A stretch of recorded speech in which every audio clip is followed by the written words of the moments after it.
యేసుక్రీస్తు అతి శ్రేష్టమైన మనోహరమైన దివ్యమైన ఘనమైన నామాన మీకు శుభాలు ఈ సాయంత్రపు పూట మీకు తెలియజేస్తా ఉన్నా. ఒక చక్కటి మాట బైబిల్ గ్రంథంలో ఉంది. దేవుడు లోకమును ఎంతో ప్రేమించెను. దేవుడు లోకమును ఎంతో ప్రేమించెను. దేవుడు లోకమును ఎంతో ప్రేమించెను.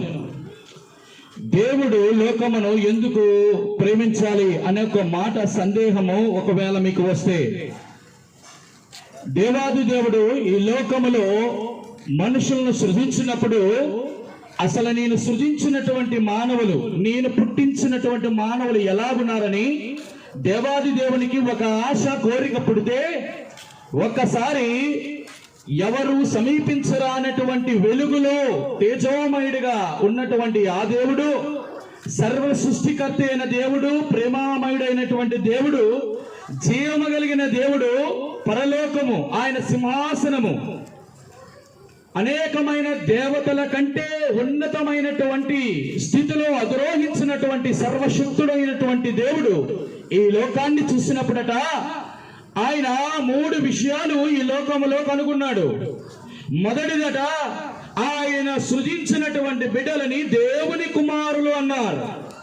ఆ దేవుని కుమారులట నరులు కుమార్తెలు చక్కని వారని చూచి తమ మనసుకు వచ్చిన వారితో వెళ్ళిపోయినారు. ప్రియ సహోదరుడా సహోదరి, జ్ఞాపకం చేస్తున్నటువంటి ఒక ప్రాముఖ్యమైన మాట, ఈ దేవుడు చూచే దేవుడు. మీరు అనొచ్చు, దేవుడు చూడడా?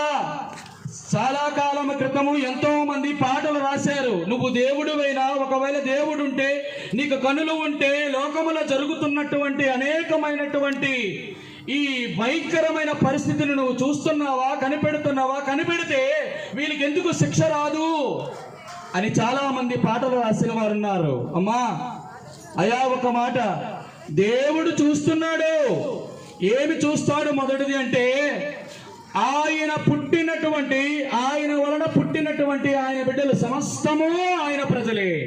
ఆ ప్రజలు చూసినప్పుడు వారట తమ మనస్సుకు వచ్చిన వారితో వెళ్ళిపోయినారు.